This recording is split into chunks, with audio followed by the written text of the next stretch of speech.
Today we're going to be talking about chocolate. And we have talked about chocolate here on the show before. And actually, we talked with Shawn, today's guest, before, Askinosie Chocolate. And the last time he was here and talking about the business and how he got it all started. But I think today we're going to talk about actually why he actually started the business. What is actually the purpose? What is the vehicle of this business? And what kind of change does it seek besides making a healthy business result so it can pay its employees and the supplier and so on? What kind of impact is actually doing out in society, out in the world? But we'll come back to that. But welcome to the show, Shawn. It's absolutely a pleasure to have you back, and I'm glad that you're keen to come back on the show. Well, I'm honored as well. So thank you, Michael, for having me. I really appreciate this chance to talk with you and talk more about the story. Yeah, so I don't know. We should start a bit different. I'm sitting here opening one of your Okay. chocolates with the Spencer from Coco Runner here in the UK have been so kind to provide me with some chocolate. It's just quite difficult to source in the UK, as I've said to you. I have here. What did I have here? I have the Amazonia Mhm. chocolate. I see you opening something there as well. Yeah, I have the Ecuador. The Ecuador. Yeah, that's Yeah, very nice. That's very 70%, nice. and that's my wife's favorite, and has been for a very long time. Maybe actually that gives us a bit of a segue, and you can talk a bit about the chocolate, but actually the whole thing is the story behind the chocolate. And I see you use chocolates to scale a story about some places in the world where things are not fair always, but they absolutely divine, these chocolates Hmm, and where you get it from. So thank you. can you talk a bit about the ideas behind it? And because I am like totally sold on what you're trying to do, but maybe people that hasn't heard about it before, but I would advise you to go back and listen to the previous episode. We'll put it in the show notes as well, where they can go a bit in, but just like top line, why chocolate, Shawn, and what is all this about, this high quality chocolate you're creating and selling around the world? Well, I was a criminal defense lawyer for about 20 years before I started this. So I spent most of my hours either getting ready for the courtroom or in the courtroom.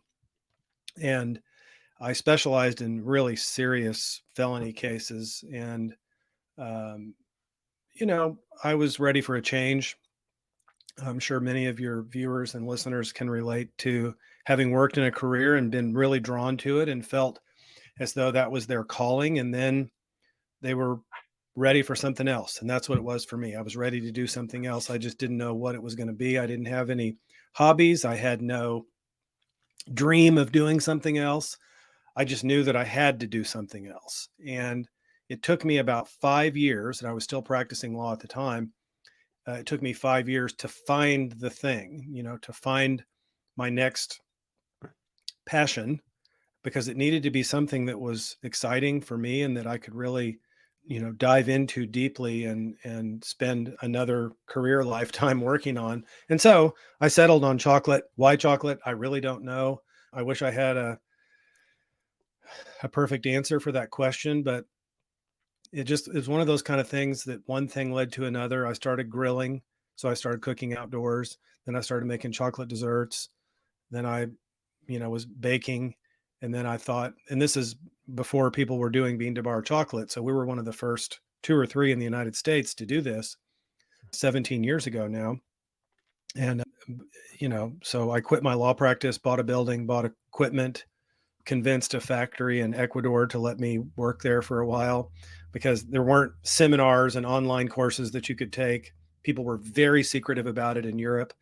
So I Mm. knew to go to South America because there was zero chance that a company in Europe, they were going to let me tag along and watch what they were doing. And so, and the kind of, so thank you for tasting the chocolate. These people on the front, this is a real person. This is a real farmer. Yeah, let's That take that this that one up yeah, here. her name is Monica. I visited with her in May, and she and her husband's farm is amazing, and visited with Vitaliano in May as well.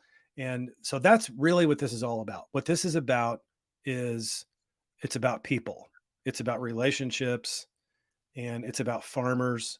It's it is us working directly with farmers in something we call direct trade. And we've done this from the very beginning. So it wasn't kind of an arc of development of direct trade. We started with direct trade. So the very first bean purchase that I ever made, which actually was from this guy, Vitaliano, Mm. 17 years ago, we paid them directly. We help them open bank accounts. We help them in all cases now, all 4 origins, all of the farmers are their own exporter of record. That's a really big deal because they get to keep more money as opposed to, siphoning it off to middlemen and women. And it's a way for us to work with them on their crops and improve quality. And they have suggestions and ideas that then I can take to other farmers and other places in the world to help them. And so that's what it's about, and about sharing our profits with them, and sharing profits in such a way that they understand how we calculate that because we open our books to them in their language. And when I was in Tanzania a month ago, our financials were in Swahili. Mm. And so that's the way we do it. And that's the core of this is it's not the core of this is not about the bean.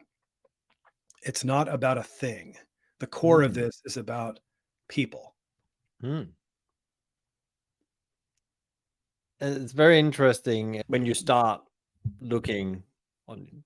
I will advise people to go to your website, and you will see the relationship we have to the farmers then in the digital format. But then what I really wanted to talk about today, and I think if people want to know more, they should listen to the other episode, but also read your amazing book, Meaningful Work, which is actually about, you finding your vocation, you call it. Some people call it their calling. And it is really interesting. You said it's not about a product. It's about the product just gave you an opportunity to live out that thing about making positive impact. And that actually comes back to what we talked about. We should talk about today is these origin trips. You said you can hear, this is Monica, Mhm. and these people. You go and visit them, and you go and share financials with them. But in the normal context of the business world, would be totally unheard. We could talk about open book management will be a very big stretch in many companies to open the books to the employees, but you're Mhm. opening the books to, in principle, people there is your suppliers in a way where Exactly. there normally is this friction point of we are not telling the details about and secrets Mhm. about our business and how Mhm. well we're doing or how well we are not doing. Mhm. But we'll come back to that. Talk a bit about the vision of your origin trips and what it's all about, and yeah, how many years have you actually been doing this? Origin trips started for me. Really, I guess the first one would have technically been like in 2005 or 2006. So a long time. I've been doing them at every origin every year, except during the what. And then I resumed travel. The first place that I went back to was Tanzania, which would have been in May of 22. And we have, so this past August, I took my 49th origin trip since I started the company. For some people, that may not sound like much. Maybe that's no big deal. It feels like a lot in my body. And, Mm, these places are not just around the corner from Missouri, where my factory is located. For example, in Tanzania, it's over 50 hours to get where I'm going, door to door.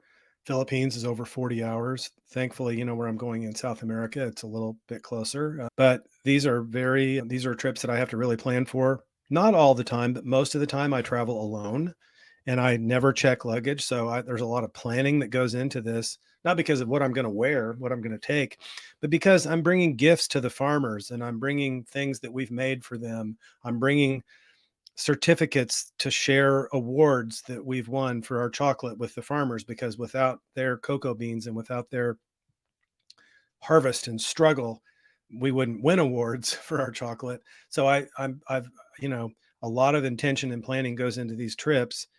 And of course, they've changed over the years. Now there's not as much, kind of me teaching farmers how to do things. It's me learning from them how they are doing things and how we can apply that in other places around the world. And it's also now more about just sharing meals with them and just, you know, enjoying each other's company.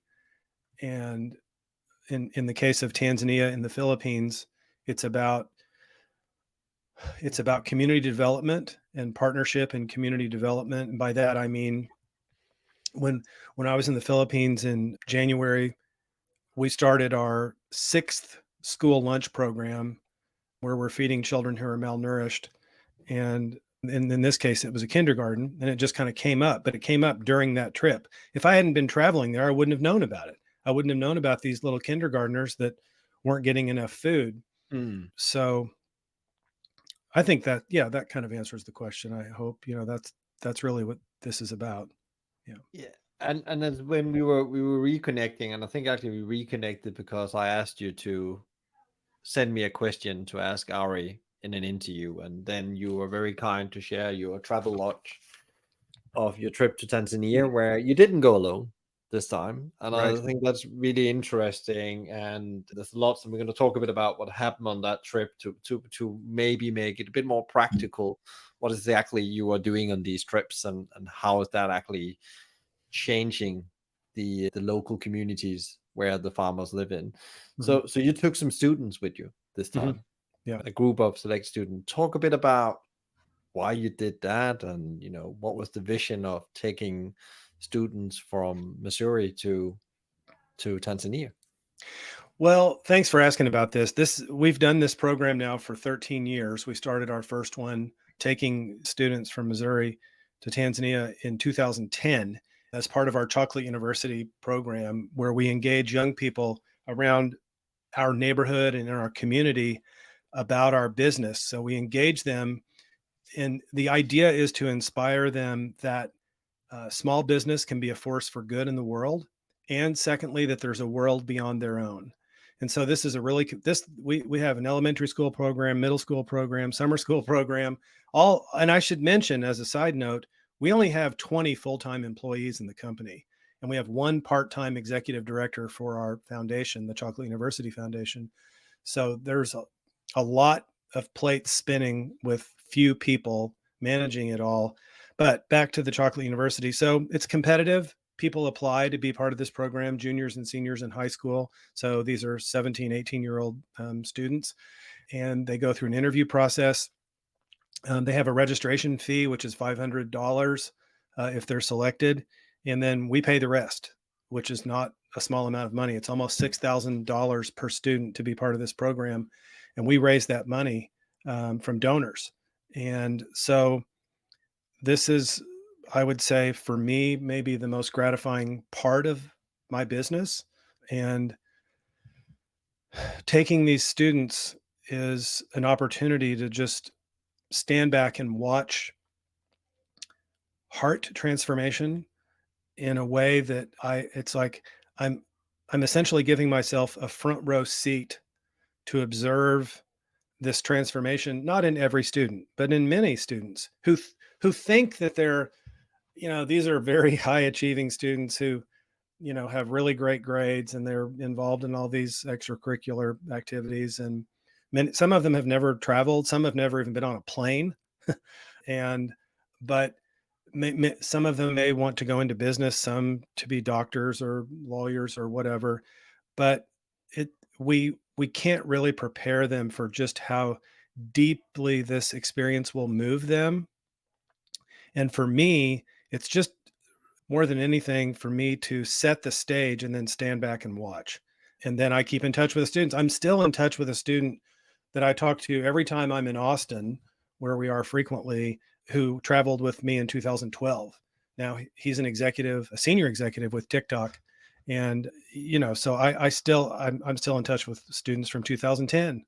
And so it's just a way for me to keep up with their lives and see this transformation over time because of this one little experience. So what is like your vision, Sean, for these students? Because I get a very good feel when I read the report that you shared with me about what the experience is, and I could imagine they've got like a huge cultural shock in a positive way Mhm. when they come to Tanzania or wherever you take them. And I guess also they make it make them reflect on themselves. But can you talk a bit about like, why is this so important? Like what is it that you hope to see? Because I guess you don't expect something to happen tomorrow, but I guess it's a long view kind of thing.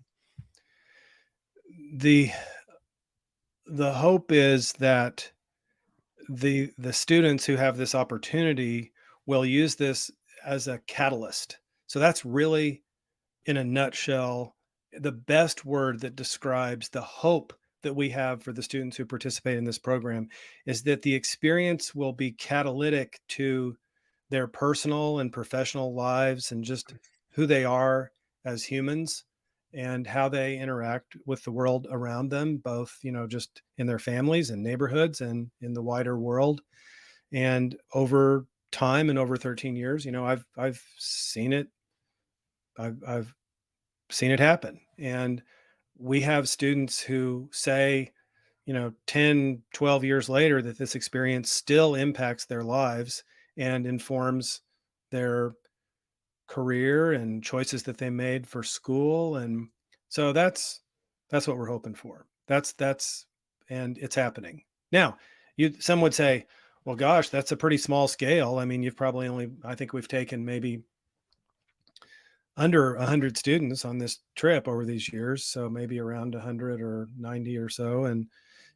But that's okay because I'm not going for scale here. I'm going for, one student at a time, who then will have it will impact them, and then who knows what ideas they might have later, how they might be inspired to impact students or others when I'm not here anymore. And then it's a sort of domino effect of how we can live in the world and do business in a way that's not reminiscent of old school capitalism. So in principle, you're hoping you're creating, business leaders who will create business as a force for good or whatever they're gonna go and do. That's where it's not just benefiting, the business or the organization. It's actually something where the world becomes a better place. And you hope that their experience they will go and talk with to other people about. So you have these rings that slowly starts to happen, like if you were throwing a rock in a Right. way, one rock in the water. Right. Exactly. Yeah, exactly. And knowing that I may not even be around for much of it, but that's the idea. Can you talk a bit about, Sean, the relationship you have with these local communities, especially the farmers, and how they work in a way? Because you started out with talking that yeah, actually we help them open bank accounts. It sounds totally unplausible in the Western philosophy of business that actually you have because you want to buy something from them, but you have to help them with all these things. But talk a bit about these relationship, and we'll come down to a very specific example you had in the report you shared with me as well, or the travel lodge. It's not a report where you talk about Mr. Livingstone, and I think that's a really good example of it. But talk a bit maybe the overall relationships you have with them as you as an individual, but also maybe as an organization. Yeah. If I could, before I answer that question, could I just go back to the students and relate one Yeah. other thing I wanted to make sure that I covered? That the best example for these students that I can think of is when we debrief every night. We do that in a circle at our hotel, and we ask the students to relate sort of their experience of the day, things maybe that they heard or smelled or touched, just in a way that their senses were engaged and how it affected them. And by, the second or third day, the students are really opening up in a way that they weren't expecting themselves to, kind of surprising themselves, especially in front of their peers. And I remember one young woman said, when we were going around the circle, and she said, "What did I ever do to deserve this? I didn't do anything to deserve this kind of hospitality and this kind of love. Mm. So what, and just sort of this moment of very tearful, emotional experience of overwhelm, but overwhelmed in a good way, because these students and all of us are so often tightly wrapped and tightly wound, and conscious of our image, and especially the young people in their in social media. And to have this moment of just tearful, what did I do? I didn't do anything to deserve this hospitality, but it's happening to me. And this kind of experience was repeated over and over, and that's what these are the kind of breakthroughs that we're hoping for. And we could never plan this if we wanted to, because it's real. The hospitality that these students are feeling from the farmers in Tanzania is real. It's not manufactured. This isn't some kind of workshop where we orchestrate people feeling a certain way. This just happens, and it happens because the farmers really do love these students, and they really are wanting them to feel welcome, and they do. And I just wanted to make sure I mentioned that, because I think it's an important part of this. And if I could also say too, you were asking why. Yes, it's true. I'm hoping to build business leaders, and not just, but maybe teachers. We have many students who become Mm. elementary school teachers or whatever. But it's also an experience for me. And even though I've done this a lot, I'm not new at this. I am always ready for the moment when it happens. And by that, I mean, I'm ready to be surprised. That probably doesn't make sense, but I know I'm going to be surprised. I know just me as a person, not a CEO, not a founder, nothing, just as a person, I know that I'm, I know that there will be, a kind of lifting of the veil. The clouds will begin to diminish, knowing, that the light is always there. But in my view, sometimes I let the clouds get in the way. But these experiences of like the ones I'm describing, are they're just it's also a chance for me, just for me to, as an observer, to say, wow, this is happening for these students. And I see this happening with the farmers. And even though I've done this for many years, it's, the anchor point for all of it, for everything. It's very interesting. You also talk about, because you can also see in the travel lodge you shared with me that these people are extremely excited about this visit. I'm talking about the farmers, the Hmm. local communities, and you can feel the way you write about it that it's a new experience every time. And and these people, they don't have a lot of means, so it's not like a luxury hotel. And you also said, like, when we go back to our hotel kind of way, and it must be incredible that actually because lots of Western people, we think hospitality is about, lots of wow, beautiful things, expensive things. But hospitality actually is that what you can make other people feel. And I think it Yes. was a very powerful example you gave for that student, that actually you ask yourself, I am actually worthy to be treated like this, Yeah. Yeah. and I think that that's really powerful hospitality in a way. Yes. And thank you for mentioning that, because you're right. The farmers don't have means, by the way, or the way in which we measure that kind of thing, but they have so much that we don't have, that students, find, well, I want them to struggle with this mystery, that you just described, this mystery of kind of a juxtaposition of seemingly having so little, yet having, on the other hand, so much joy. And so this is a very unique experience for young people. It's not, they're not going on a mission trip. It's not, study abroad program. And I'm not saying that these experiences can't happen in those circumstances as well. I'm just saying that this is very, very unique because they're there to sort of see a business trip. That's what this is. I'm going to buy cocoa beans and check on community development projects that we partner with them on. But yet they can have these mysterious experiences that will last a long time. What about when you mentioned that you're taking him on a business trip where you have coming back to my question before about the Mhm. relationship with these people, because it feels like a very unique relationship. And we already talked about, you had them on the chocolate. They're very Mhm. clear front of center of the product as well. It's not about, they actually take up more space on the general packaging than anything else. The story. What kind of relationship do you have? And I mentioned Mr. Livingstone before, because it feels like, as I read this, there's a very special relationship in Mr. Livingstone as an example of Mhm.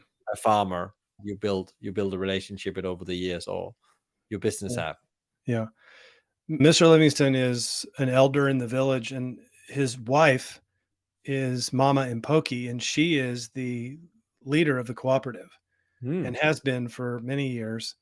And interestingly, the tribe that they are part of in rural Tanzania is called Nyakyusa. And it's a huge tribe and cultural influence in Tanzania, in especially rural Tanzania.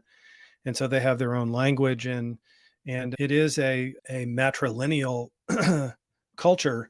And so not surprising that a woman would be leading the cooperative, but her husband is someone that I've grown close to over the years, and I've been visiting this place, with these farmers now for 13 years.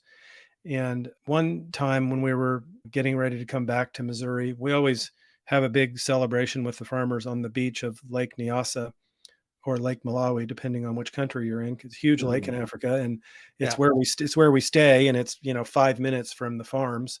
But we have a big party there, and he took me aside, and he wanted me to have. Actually, I keep it. I didn't know you were going to ask about this, but I literally keep it within arm's length.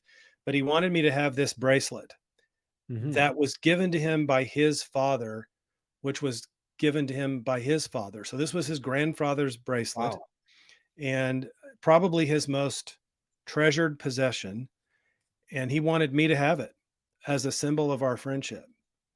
And at that moment, it all sort of came to me that the farmers do care about the relationships that we're building. Not and by the way, this is not, I'm not saying that every single origin and every trip and everything is like this, but I am saying there are these opportunities for unique moments and relationships like this. So the next year, when I went back, I went to my safe deposit box and took out my grandfather's pocket watch that was one of my most treasured possessions, and I had it restored, and I brought it to him and gave it to him. And so over the years, I bring him little trinkets and little gifts, and we share things. So one year, 2 years ago, I brought him some of my favorite snacks. And so I brought him some Good and Plenty candy, and I brought him some sardines because I love sardines, and he loved them too. And this year I brought him some beef jerky. And so I visit him in his home every time I'm there. And about 4 years ago, when I was in his home and other farmers were there, they were wanting me to explain what the idea of nursing homes are, long-term care facilities for Mm. old people. And they didn't understand it. They couldn't grasp this idea because in their village, their parents are in the next little house over or hut over, and the grandchildren are in the next hut over there, and everybody's together, and they don't have nursing homes there. And so as I was trying to explain it and everything, at the end of the conversation they said, well, when it's that time for you, we want you to come here to Tanzania, and we want to take care of you. and Wow. and they, yeah, and they meant that. And I've never forgotten that. And I've told them, I was like, well, who will buy your cocoa beans if I'm in a nursing home? And they said they didn't care, that they just wanted to be able to. And so now the thing is, I've done this for so long, and I've like this guy, Vitaliano, last week, he asked me for an advance payment, which he does all the time. And he's done this for we always pay in advance. We have contracts. Sometimes, these are like 0% interest loans because we're giving them money on the contract way in advance of receipt. So I'm now paying him for beans that I won't get until next June. Mm. And it's September. And I started paying on it in August. And so he asked me for an advance payment from the January payment because his son was ill in the Amazon and he needed to go see him and help him because he was very sick. So we sent that payment. But the reason I'm saying that is because it's one thing to go visit a farm one time and you're a chocolate maker and you go see and maybe you buy the beans from a broker, but the broker takes you to the farm and says this is where they're from. And I'm not disputing that. I'm sure it is from that farm, and okay, that's fine. Or maybe you go back 2 or 3 times. But like I said, I've done this 49 times. In January, when I go to the Philippines, it'll be my 50th origin trip. And so what I'm trying to say is that it's this is a dynamic situation. It's not static. And it's not as if I'm ordering some, off the shelf commodity that I know is always going to be there and it's always going to be the same and it's not subject to weather or climate or or any of it. And so I have to be prepared for things to always be changing and to sort of expect the unexpected when it comes to just straight up business, And this, I would say, is one of the things that is challenging about entrepreneurship at this level, because you can't rely on it to be the same. And I have enjoyed that part of it. And so they depend on me and I depend on them in a true partnership form. And so there's a lot of when you have a long-term relationship like that, there will be challenges to it, but you just work through them. You work through them transparently. And look, when you give your financial statements to somebody for 15 years and you build a certain level of trust, and that is really, there's almost there are very few ways that you could have that kind of a deep trust relationship without that kind of transparency or that kind of care. And so, for example, during COVID, especially from Vitaliano, we got the best beans that we'd ever received in, over a decade. And that was a surprise to me. I mean, it's not like I felt like I had to be there every single time to look at the beans before they went on the container. I do that a lot of the time, but they care about us. They care about my family and my company. And so they just wanted to make sure that they, double, triple, quadruple checked that these were of super high quality, and they were. So that's the kind of, business and personal relationship that is going on here. And it feels very, again, like very counterintuitive, like from normal business thinking. Paying advance it's a in itself something that will make many business people almost see them. There'll be some kind of switch going off in their heads. That's not possible. But it seems also they're very, I think it's really interesting when you have such a deep relationship with somebody, they actually tell you what's going on in their life. And actually, in principle, that's the kind of relationship you want with anyone you work with. That actually they share what's going on, because then you better understand why certain things are as they are, and you might able be in position to help better. Right. And I think that takes a lot of trust building to do that. And that probably comes to the next thing, because you mentioned sharing your financials. in a way, and you work with these cooperatives and these farmers. And there's a very good example you sent to me, that was in the travel lodge, where you talk about the profit sharing meeting, where you in principle talk business, where you meet all the farmers, as I understand, from that area you work with, and you, I guess it's negotiating about, you're evaluating and negotiating the, what's gone well, but also what do we need to change as we go forward. Can you talk a bit about that and what that's all about? And you talked about before, you translated into their local language even. Yes, we bring the financials, and now I've reached a place where I don't carry all that cash with me. I It's too much money for me to carry. That would not be safe. But um, so we wire some of the money, and some of the money I bring with me. It's is these kind of the profit share meetings at the actual profit share meeting itself. There is no negotiation. It's kind of a celebration of here's what we've done, and here's the money that we owe you on the profit share. And so negotiations are usually had, in some other forum, before the meeting, maybe the day before or whatever. But throughout the origin trip itself, we will have discussions about what's, going well, where we need to improve. And it could be little things like, how the bags are tied at the top, how they're stored, checking moisture content, Hmm. all that kind of thing. Concern about will they be able to meet the order when they had said that they were going to meet it, and maybe it's okay, we have some leeway and we don't, or maybe we're about to run out. And those are the kind of back and forth discussions that we have. And it just so happened in this case, they were going to be late, and it had to do with the weather. Hmm. And so it was okay because we have a good supply of their beans in stock. And the fact that they were going to be almost 60 days late is fine.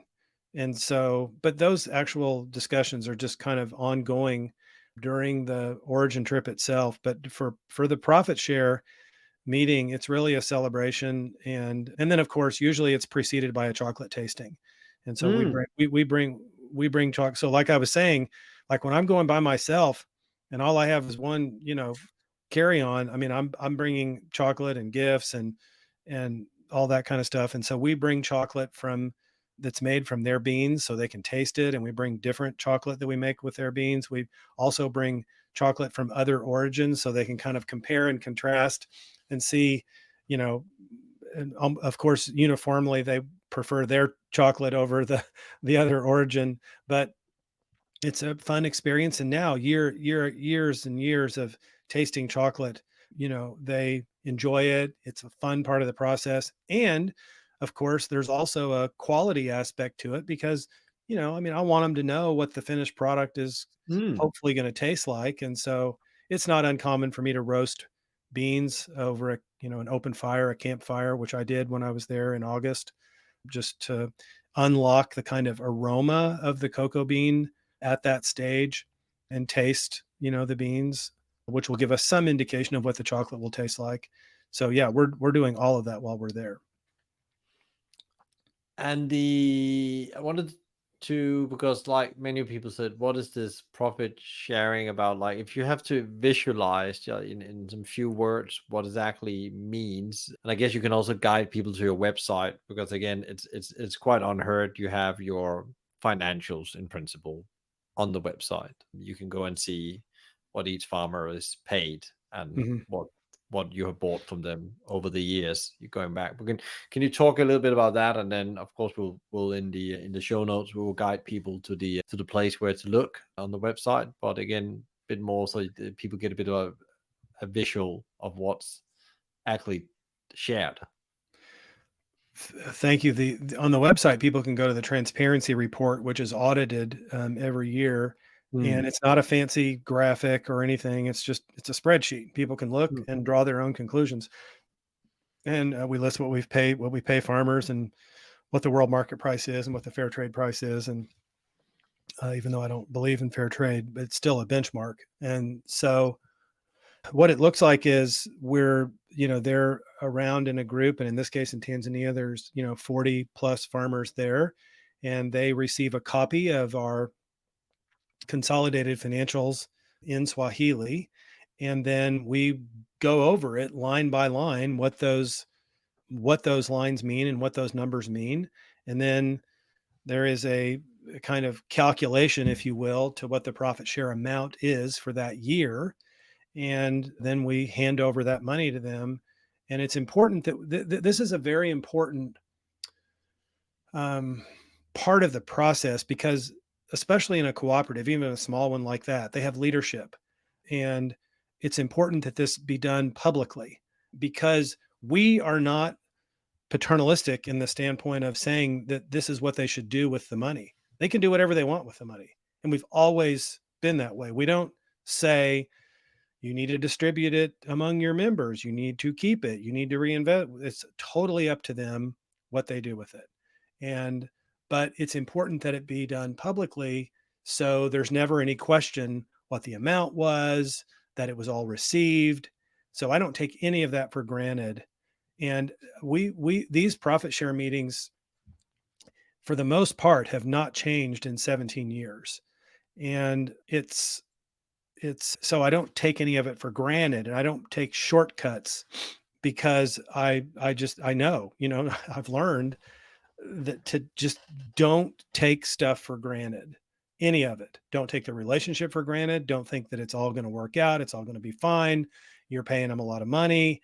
It's more money than they would get from somebody else, so you can take a shortcut. We don't do that. That's just not the way we think. And so that's what it looks like. What if you should, like, how do they perceive that thing that you come traveling over there, you done all the work of translating it into their local language, and you share that with them, and they get money in Mhm. principle. With principle for them, get quite delighted about, because it means, whatever they get, even if in Western terms that would be a small amount, have huge impact on their life. Do you see them then also get more responsible about how they use, even though you don't tell them how to use the money? Do you see they reinvest that into the communities?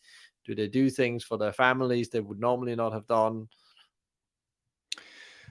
The best example I can think of is the farmers in Tanzania. We facilitated a vision of greatness for them uh, almost 10 years ago. Next year will be 10 years. After 2024 will be 10 years. So they did a 10-year vision of greatness that started in 2014. Of Mm. course, parenthetically, I learned I didn't even know what a vision of greatness was until my mentor and great friend, Ari Weinzweig, taught me what a vision of greatness is, both by his workshops and seminars that I've taken in Ann Arbor, and by reading his books, and by just talking with him. But we decided to do this with the farmers. And we did this in Tanzania, and they had a 9-point vision of greatness. I could talk for a whole hour about how we do that, how we facilitated that. And we had to do it differently, because it's not a culture that writes down, but it's an oral culture. So we had to do all of this speaking, Yeah, and which was very cool. But I will also tell you, we're in the process of facilitating the next 10-year vision of greatness, which I yeah, wrote about in my travel log. But so this is a very long answer to your question, but so one of the points in their vision of greatness was for their farmer member families to have better housing. And so before we started this vision of greatness, the farmers almost uniformly were in what you would call a mud and straw hut. Okay. So think, dirt floor, straw and mud, both for the walls and the roof. I'm not mhm, saying all of them, but many of them.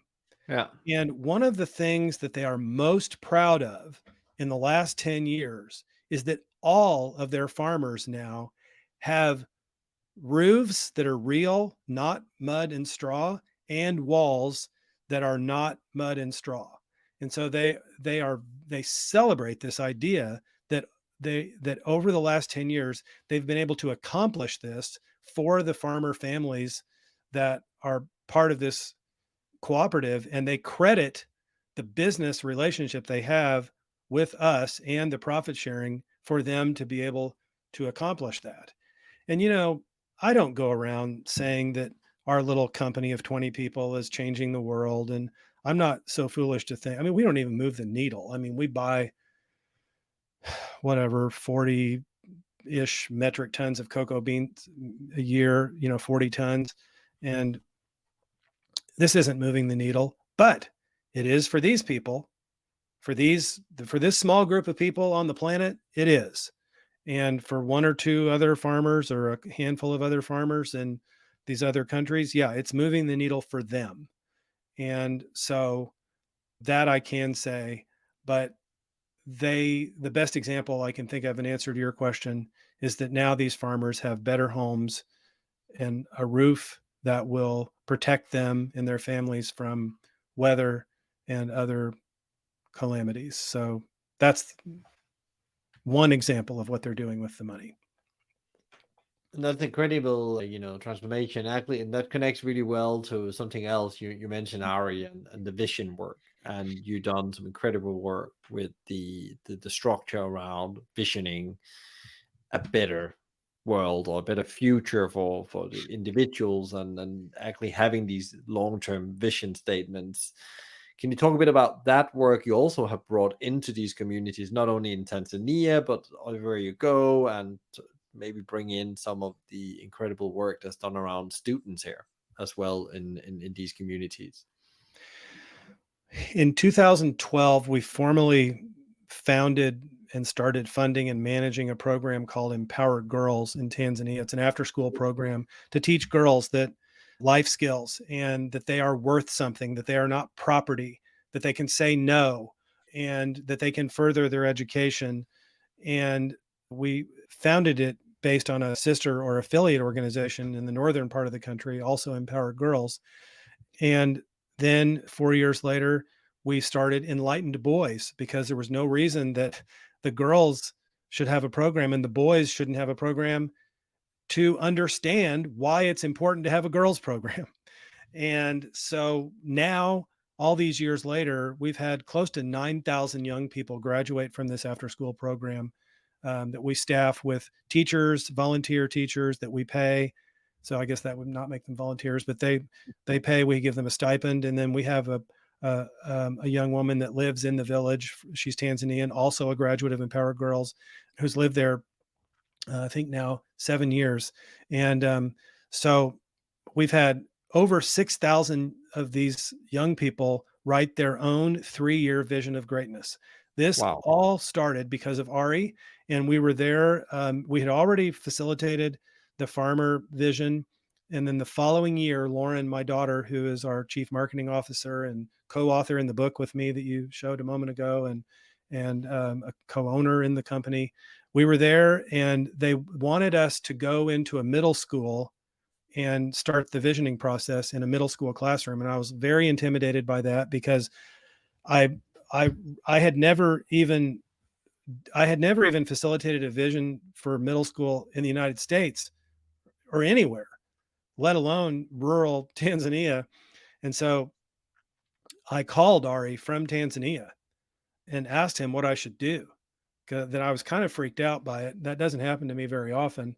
And he said that he kind of calmed me down, and he said, what you need to do, and the question that you need to ask these students, these young students, middle school students, is, have you ever imagined something in the future and then it happened the way you imagined it?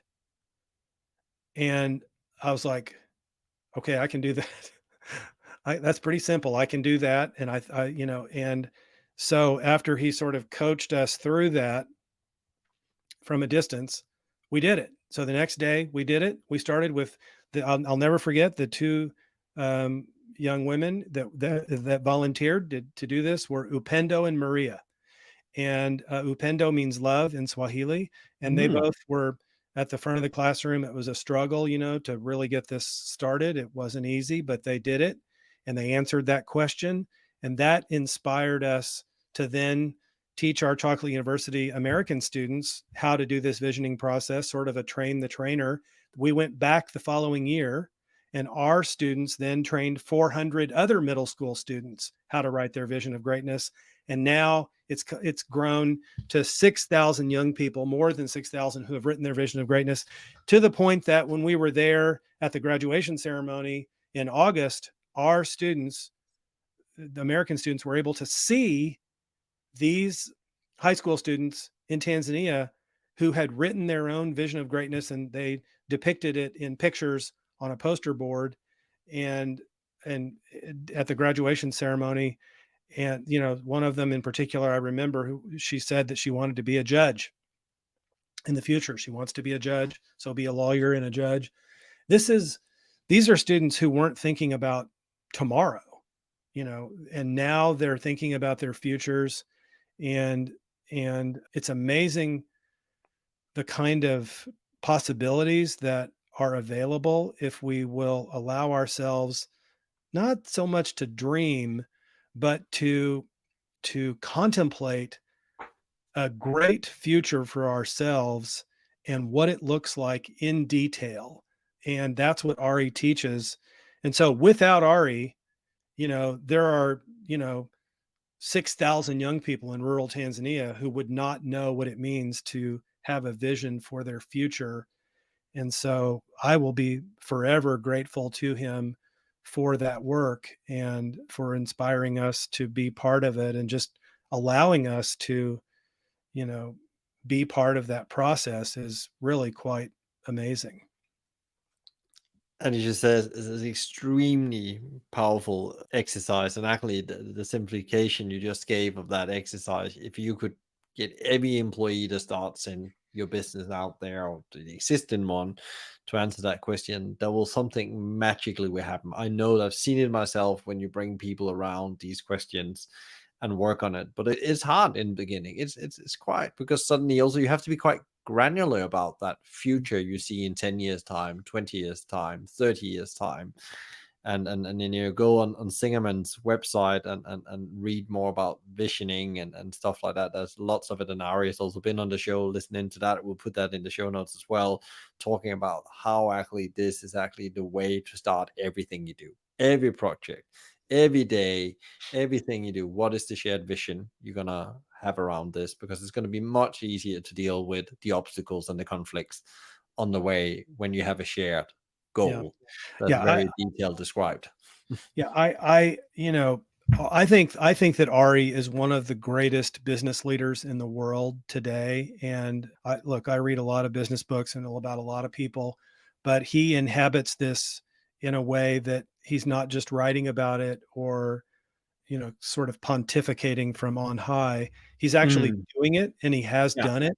And I wish more people had access and knew about his writing and his work, because it talk about changing the world. I mean, that's Hmm. his work, I think, is truly inspiring. I can only agree, and people that listening to the show here have heard how I shout about him in many ways, and the team at Zingerman's. Of course, Hmm. he's not Agreed. a lone army, but he Yes. does it together with this incredible team of more than 500 people. They built Hmm. this incredible thing.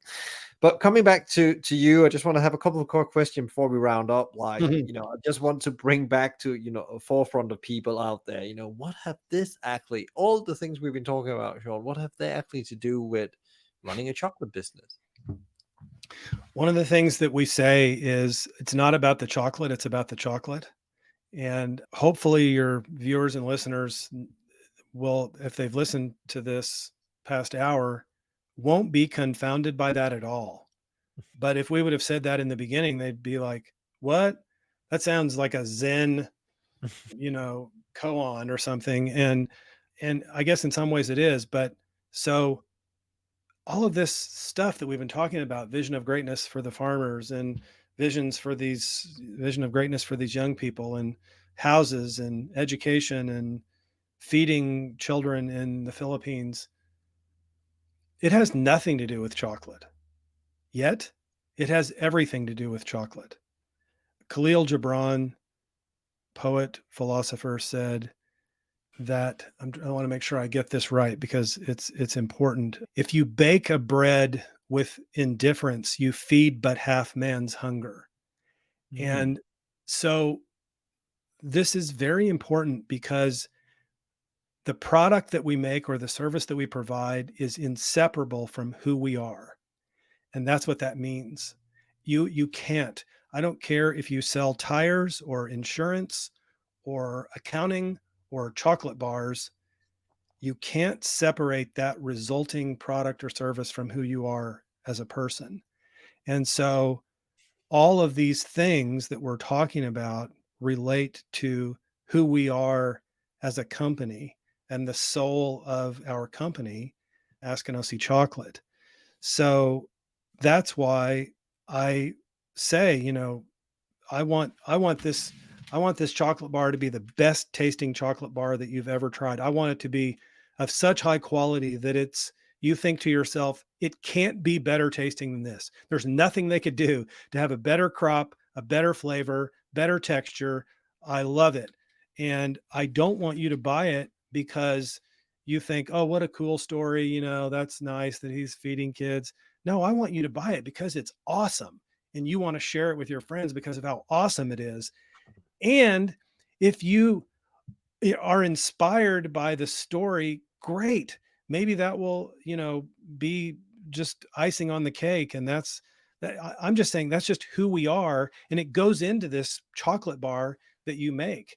Someone else could have our recipe, they could have our beans, they could have our equipment, and they could be down the street from me, but it wouldn't be the same chocolate bar. It just wouldn't. And I believe that, and not in a sort of new age woo woo kind of way, but in a real way. And so that's why, yes, it doesn't have anything to do with chocolate, but yeah, it does. It has everything to do with What are you most excited about right now? it. Well, today we're releasing a new product. I'm Yeah. excited about that, and Mm. it's a 65% Zamora bar. So it's the bar that you held up, a version of that, and it's Yeah. a lower cocoa content, but it has Tanzania nibs on the back. It's a crunchy bar, and Mm. we're super excited about this. I've been tasting variations of this now for about 6 months, and we're releasing it literally today. So I'm excited about that. I'm excited about, starting the fourth quarter, and we're a seasonal business, and I'm really excited about having a good fourth quarter, and just being financially healthy. This has been a very challenging time for many people economically, businesses and people, and especially small business. And so, that is not lost on me. And yes, I'm excited. It's been a challenge financially, but we're a very conservative company. We basically operate out of cash flow and always have. And so it's exciting as an entrepreneur to, navigate my way to financial health. We are financially healthy, but to maintain that in a challenging economy can be exciting. And so I'm looking forward to the fourth quarter and these new products and just the new year. I'm looking forward to taste that one because I think you have another one with a similar kind of one where you had some flakes integrated as well. I've tasted at some point. I can't remember which Mhm, one. You probably know mhm, which one it is. mhm, But that was a delight. So yeah, better watch out for that mhm. out there, guys. Yeah. What is the one thing you wished I've asked you, Sean, that I didn't ask you, and what would it be? And Well, I wished that we would have had time to talk about the problem of the use of enslaved children in the cocoa mm, supply chain in West Africa, yeah, and everyone on both sides, and by both sides I mean big chocolate companies like Mars, Hershey's, Barry Callebaut, others admit that there are approximately 1.58 million children in mm, Ghana wow, and Ivory Coast that are in the supply chain right now. About 80% of whom are involved in what is defined as the worst forms of child labor. So that is, 8-year-olds carrying a machete or a 10-year-old with a fertilizer backpack. And, meanwhile, all the big chocolate companies are bragging about these social programs that they trot out and how they're building clinics and schools. Meanwhile, they're keeping their boots on the necks of cocoa farmers and continuing to use enslaved children, and it's inhumane, it's wrong, and we are doing everything we can as advocates and activists to have a voice about companies eliminating this from the supply chain. And as a lawyer, I am involved in a variety of projects that will hopefully maybe move the needle, I hope, in the coming 2 or 3 years about this problem, which very much exists. And there's a reason why that chocolate bar, at the drugstore or at the gas station counter is the same size as my chocolate bar, but costs $2. There's a Yeah. reason for that. And people, I hope, will become even more sophisticated in seeing through this social washing by these big companies who claim to do good, but yet at the same time are are are using children in ways that are unacceptable and immoral. Yeah, and I think you say it really well in the project, and what's called my purpose as well is changing the world by changing the way we eat. And like our food choices really matter. It doesn't mean it has to be expensive. You might be need to prioritize Yeah, sometimes, especially when it comes to example. Chocolate is a very good right, example, as you right. were talking about here. There is consequences way down in the supply chain every time you are buying. Wouldn't call it the wrong thing because that's patronizing to people, but Yeah, the right, unconscious choice, the right. unmindful choice in a Yeah, way. So I think that was a really, really good one, Sean. I haven't thought about that in the preparation, but this is like really why you do it as well. yeah. Part of going on the trips and the things you can do in the local community. It's like really the bigger picture here of slavery, Hmm. child Hmm. labor in a way, which we probably feel very far removed from when we live in the Western world. And that was one of the shocking things I saw when I traveled to some African country as well, was actually the rights children have are Hmm. very, very poor. Yes. Where can people find out more about all the great work you do, and and also the projects you're involved in? Where's the best place to go? We mentioned the website, of course, of that. As other places they should be, maybe if they want to connect with you, talk with you, hear more about your work. Yes, of course, the website askinosie.com, and they can follow us on social media. We're easy to find on, Facebook and Instagram and others. So just searching Askinosie chocolate. For me, probably the best way for people to find me is on LinkedIn, just Shawn Askinosie, and that's one of the best ways. Or hello at ShawnAskinosie.com, and I try to answer those emails, and people can just email me directly there. Great, great.